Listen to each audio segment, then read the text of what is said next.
This week in gaming, it's been confirmed that the upcoming Super Mario Run is being developed using Unity. Valve is banning the use of bullshots, or misrepresentative screenshots and imagery on store pages. An upcoming crossover is bringing Dungeon Defenders 2 content to Terraria and vice versa. Blizzcon 2016 kicked off, and Sombra has been unveiled. Animal Crossing New Leaf received a free update that brings amiibo functionality, an RV campground, and other new content, and Dragon Quest VIII is set to be released on January 20th, 2017. This is 1RBC Gaming Weekly. First off, reports have come in that access to EA's digital distribution service, Origin, has been blocked in Myanmar, formerly known as Burma. Redditor Trivial Sublime reported that EA has blocked access to games purchased on the service for anybody in Myanmar due to US-imposed trade sanctions. This, however, has caused some confusion as President Obama, in September, announced that sanctions against the country would be lifted. Incidentally, it was in September that EA's Origin became unavailable there. EA's operations were running before the sanctions were totally lifted in October, so perhaps this is some sort of attempt to retroactively cover themselves legally as quickly as possible? Perhaps. EA later made a statement that Origin access in Myanmar would be restored in a timely fashion. Nonetheless, this does raise some red flags regarding digital distribution. Users who had paid for games suddenly lost access to them thanks to politics. It's been said before and shall be said again. When you pay for a game on a digital service, you're not buying it, you're buying the right to play it on the terms of the company that's selling, meaning that they can revoke your access at any time and for any reason. Do you think that there's a solution to the digital distribution problem? Do you think that EA owes the gamers in Myanmar more than a weak apology? Hit us up on Twitter at OneRuleBeCool and let us know.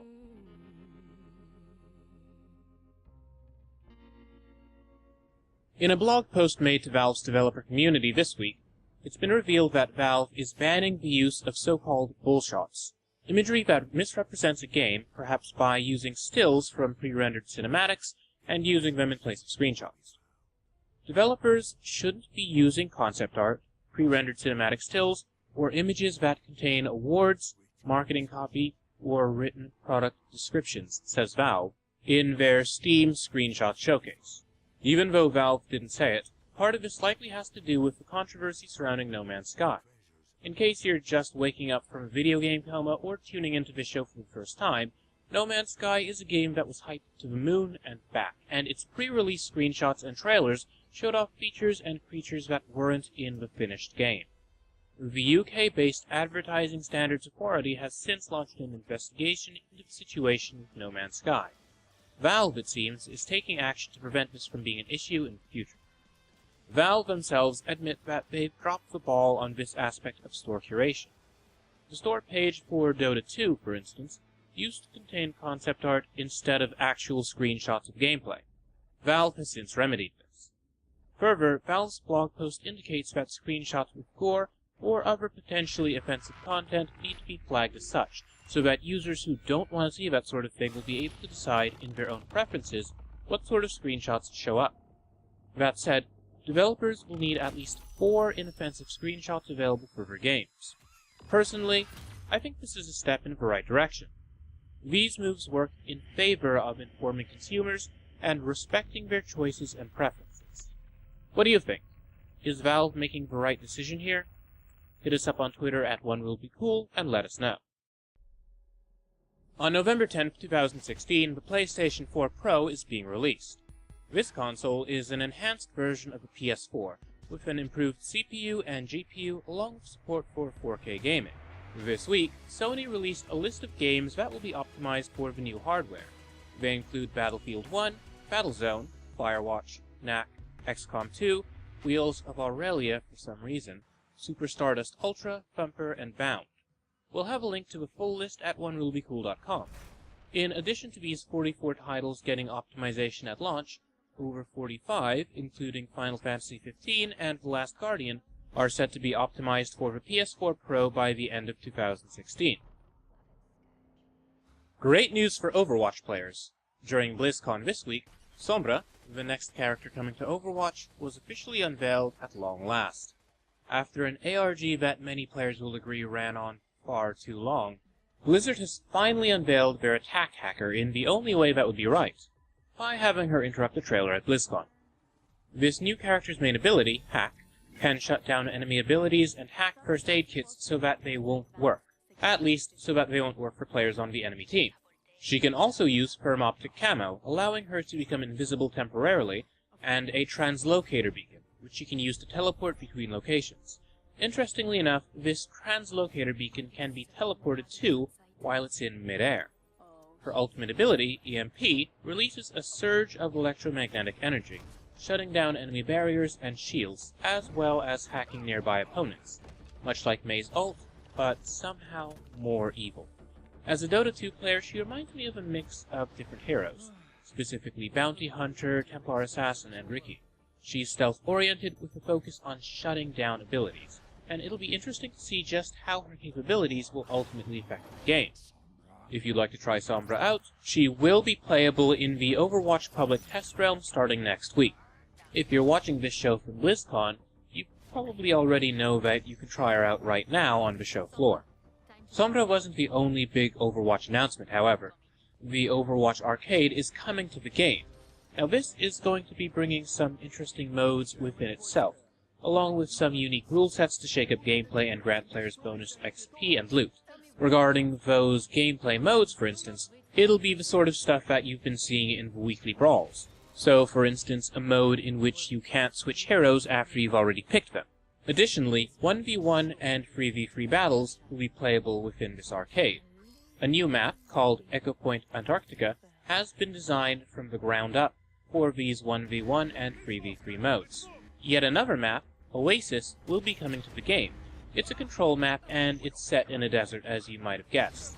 Now these changes and content will be coming to the game later in the year.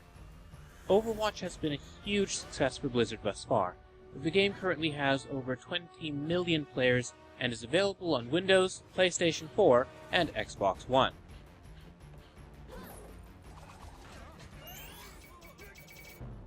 In Pokemon Go news this week, it seems that Niantic is taking steps to really improve the game experience and reward players. This week, Niantic announced that the game would be receiving daily bonuses for players. Catching a Pokemon every day will net bonus experience points and Stardust, with bigger rewards for more consecutive days of play. Visiting Pokestops regularly will also grant bonuses. It's another step in the right direction, as Niantic has been improving communication with players. This week they also revealed that they've made a change to eggs, specifically that Pidgey and Rattata no longer spawn from eggs, Eevee will only hatch from 5-kilometer eggs, and that spawn rates for Pidgey, Rattata, and Zubat spawns have been modified. You can expect these ultra-common Pokemon to become, perhaps, a little less common. These changes have been welcomed with open arms by the community.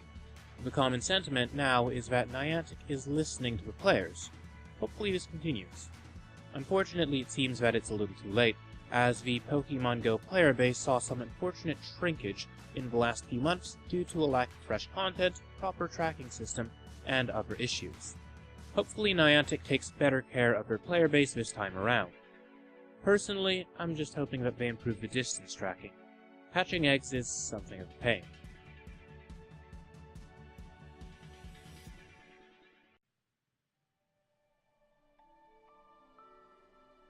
In game releases this week, one of the most anticipated indie games of the last several years, Owlboy, was released on Steam for Windows this week. The game is a platformer with absolutely stunning pixel art. It looks like a Genesis game with an unlimited budget. It's been in development for several years and has been garnering tremendous critical acclaim. It's clear that after 9 years of development, the game has been worth the wait. Now, the players, too, seem to love it as it's gotten really good reception on Steam. In between its gorgeous art and fantastic platforming gameplay, really, there's a whole lot to love about Owlboy. Now, while I haven't played it, I certainly want to. You can expect to see Owlboy making Game of the Year lists in the coming months. Are you in love with Doritos? So much so that you'd like to involve them in a virtual reality battle of sorts? Well, good news, we think. Doritos VR Battle was released on Steam. No, this is not a joke. For $3, you can dodge obstacles, grab orange dusted corn chips, and fight against enemies in a bizarre, dark, neon-highlighted world. This isn't the first Doritos-related video game to be released. Doritos Crash Course on the Xbox 360 was released some years ago and was surprisingly good. Doritos VR Battle requires an HTC Vive and a few feet of play space. I've not heard a whole lot about it, but the one review on Steam from a user thus far is pretty positive. If you're looking for a good deal on a platformer, you might want to check out Gunmetal Arcadia 0, which is currently available for the low price of free. Right now on itch.io, you can pay what you want for the game, which is currently on Steam Greenlight. If you'd like to pay for the game, you can.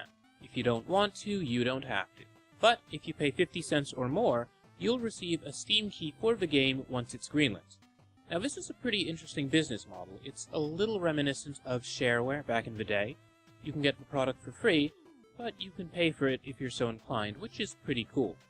Gunmetal Arcadia 0 is a truly retro-styled platformer. It draws quite heavily on the nostalgic aesthetic of older games. There's even optional CRT simulation. That's right, folks. This game will put another screen over your computer screen. Gunmetal Arcadia 0 is available for Mac, Windows, and Linux.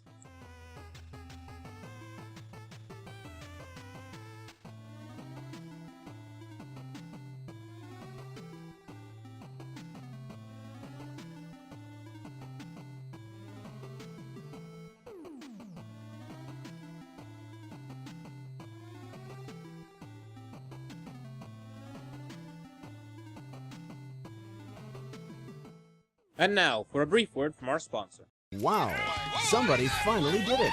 And fishermen around the world say this lure will change fishing forever. You tie a line to it, you throw it in the water, you pull it, and it catches fish. It's almost like they have to eat it. That doesn't look like a fake bait. The Mighty Bite is... that's something. Imagine a lure that will make fish bite hard, hold on, and refuse to let go until you hook them and reel them in. Say hello to Mighty Bite. And nothing catches a fish's attention better than a wounded bait fish. And that's exactly how Mighty Bite looks, sounds, smells, tastes, and feels. That's why fish cats say no to Mighty Bite. It's better than live bait. And get the Mighty Bite fishing system now. Hey, Mighty Bite Hand 5. Woo! Oh yeah. In today's special TV-only offer, you get the original 5-cent fishing lure system, the Mighty Bite. You get 8 pre-rigged, ready-to-fish Mighty Bite lures in proven multiple sizes, shapes, and natural colors. So you're locked and loaded to catch everything from panfish to giant bass to trophy-sized saltwater game fish. Own a PlayStation Vita? Looking for a new ARPG? Rogue Raiders Online might be for you. Currently in development, the game's premise is that you go on adventures in outer space with other players, where you go questing, collect loot, and do odd jobs around the galaxy. The game has some pretty interesting concepts. For instance, during a mission, one of the players on your team may have a secret rogue objective that can throw a wrench in everything. That said, if you don't feel like playing with others, the game will also be playable offline. Rogue Raiders Online draws aesthetic inspiration from 60s and 70s sci-fi.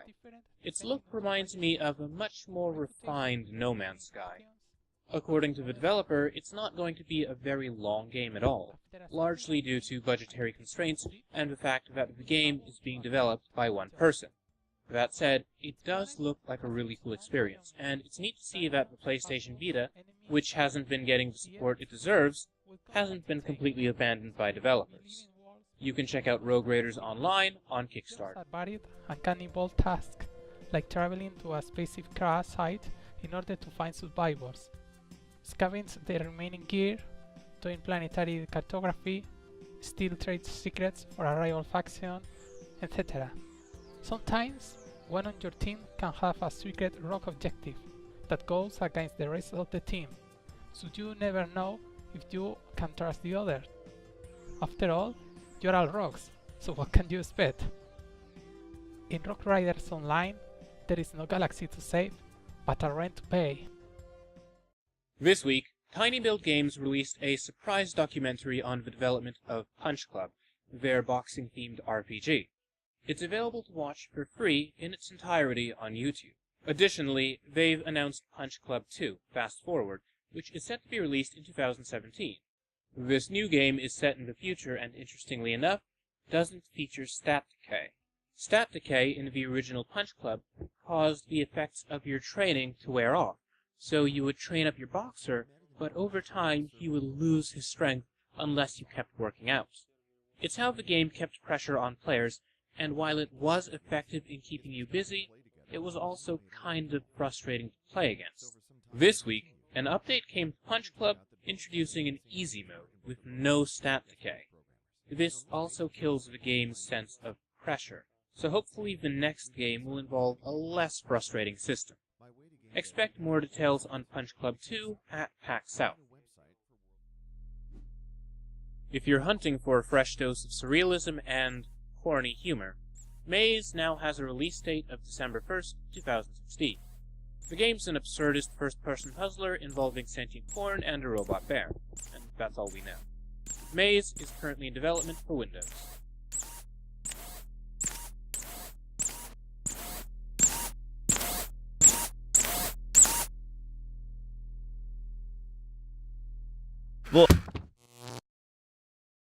Alternate History RTS Iron Harvest has been announced this week for the Xbox One, PlayStation 4, and Windows. Set in the fictional 1920-plus universe, mankind has created mechs to fight in World War I and is now using them in everyday life. We don't know a whole lot about the game, but it seems to involve the titular Iron Harvest, the event in which farmers and others found new uses for giant, out-of-service war machines. Details on this game are forthcoming. Finally, we have this awesome Mirror's Edge fan video by YouTuber Leviant. You can follow him on Twitter at Leviant.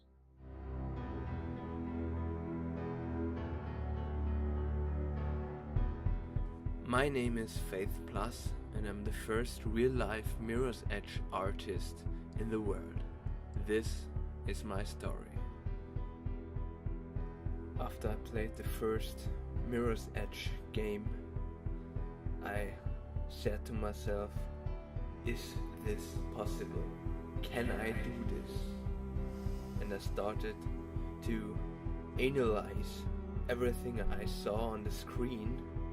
I did the math and I started doing it. This was the important step. I went outside and I trained. I trained every day, every night, in bright daylight and in the rain, and it was worth it. I had to learn the movement of Faith of the game.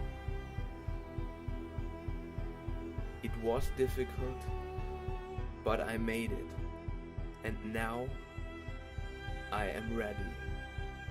I am Faith Plus.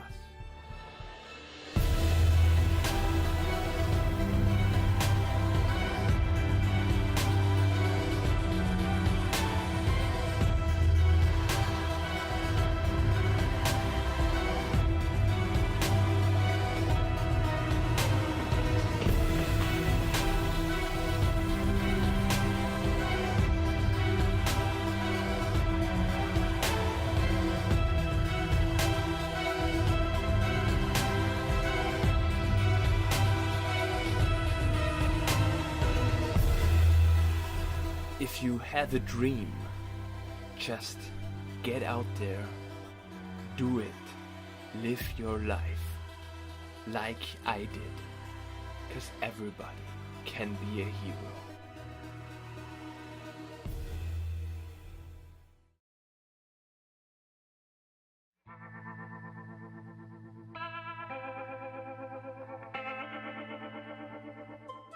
Well, that's it for this week's game news. For all the latest, be sure to follow at OneWillBeCool on Twitter. Be sure to follow me at Jordan_Cameron for my own views. If you feel like this program brought some value to your life, you can back us on Patreon at patreon.com/1RBC. Oh, you're still here? Well, that's fantastic. Now is a good time to tell you about what's going on with our next editorial. It'll be a little bit delayed, so you can expect to see it later in November, It's on the subject of consumer reviews. As of late, the consumer review has been on the rise. They have very clearly carved out a niche for themselves in today's gaming marketplace. They have potential, it seems, to do great harm. However, they are quite useful. Will consumer reviews eclipse reviews from supposedly professional outlets? Indeed, have they already? You can expect the answers to these questions and more in our next video editorial.